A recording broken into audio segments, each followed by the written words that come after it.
कुमारिकाटा दख'रा एबसुनि बानजायनायाव 13 बोसोर बैसो सिंनि जोलुर बादायलायनाय खुंदों।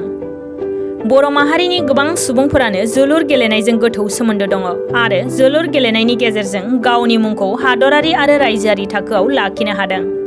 बड'फा गोजोरथियारि सोलायनाय मावथांखिजों मिरु एबसुनि बिथोन बायदियै 13 बोसोर बैसो सिंनि जोलुर बादायलायनायखौ तामुलपुर जिल्लानि कुमारिकाटा दख'रा एबसुआ लथिबारि बाख्रिबारियाव दिनैनिफ्राय जागायजेनो। दख'रा एबसुनि बेन्दोंआव थानाय मोन 10 दालाय आफाद एबसुनि गेजेराव बे जोलुर बादायलायनाया जायो। हाबाफारि बायदियै दख'रा एबसुनि गोथार फिरफिलाखौ आफादगिरि सुक्लेश्वर दैमारिया बिरहोजेनो। बेनि उनाव फोरोंगिरि नबिन राभाया फुटबल बादायलायनायनि फिरफिलाखौ बिरहोयो। लोगोसे बड'फानि गोथार मुसुखायाव बिबार बावजेनो दख'रा एबसुनि बोसोनगिरि पुर्ण चन्द्र बर' आरो जोलुर बादायलायनायखौ बेखेवना होयो तामुलपुर जिल्ला एबसुनि आफादगिरि बानेश्वर नार्जारिया। गुबुन फारसेथिं कुमारिकाटा दख'रा एबसुनि आफादगिरि सुक्लेश्वर दैमारिया खौरांगिरिनि सिगाङाव जोलुर बादायलायनायनि सोमोन्दै गुवारै फोरमायथिना होयो। कुमारिकाटा दख'रा दुलाराय बर' फरायसा आफादा दिनैनिफ्राय साननैनि हाबाफारिजों दिनै लथिबारि बाख्रिबारि बे प्राइमारिनि सिङाव लथिबारि बाख्रिबारि गेजेर फरायसालिनि गेलेग्रा फोथाराव जोबोद मेहेरगोनाङै खुंफुंनो थाखाय जों लाहार फाहार खालामबाय। बड'फानि जि सिमां बर'खौ गेरेमसा माहारि दानायनि बे सिमांखौ नोजोर होनानै दुलाराय बर' फरायसा आफादनि मावथांखि बा अर्डार बादियै जोङो कुमारिकाटा दख'रा दुलाराय बर' फरायसा आफादाबो बे हाबाफारिखौ मावफुंदों।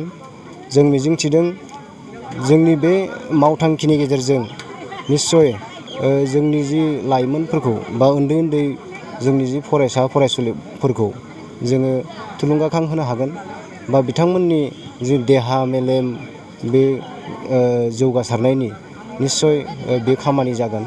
बा जोंनि जायगायाव जि एन्टि ससियेल एक्टिभिटिफोर जायो जेरै मबाइलनि प्रब्लेम मबाइलखौ गथ'फ्रा गेम गेलेनाय बेजोंनो ड्राग्स लानाय जौ लानाय सिगारेट सोबनाय बिनिफ्राय जोङो एसेब्लाबो जोंनि जि फरायसाफोरखौ गेलेनायनि बिथिंजों एसे गोसो थुलुंगाखां होनानै जों सोलायनाय लाबोनो हागोन जों बेखौ मिजिंथिदों।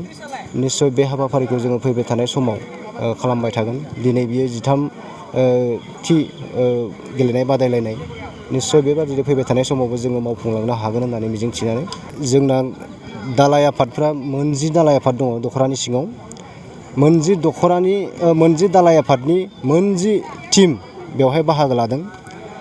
जोङो मोजाङै मिथिगौ जोंनि जि दालाय आफादफोर बिथांमोना सोरबा 10 दिन सोरबा 12 दिन क'च होदों। बे क'च होनाय हिसाबै गथ'फ्रा एसेब्लाबो बलखौ बोरै जोनांगौ बा गेलेनाय बे जोलुरखौ बोरै गेलेयो बिनि प्रति एसेब्लाबो टेकनिक बिथांमोना सोलोंनो हादों।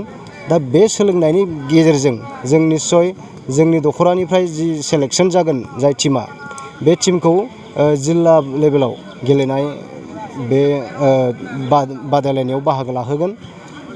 जेब्ला जिल्ला टिमनि गेलेनाया जागोन जों मिजिंथिदों जोंनि कुमारिकाटा दख'रा दुलाराय बर' फरायसा आफादनिफ्रायनो जाय टिमा देरहालांगोन बे टिमानो जिल्लानि गेलेनाय बादायलायनायावबो देरहासार जानो हागोन आं बेखौ मिजिंथिदों।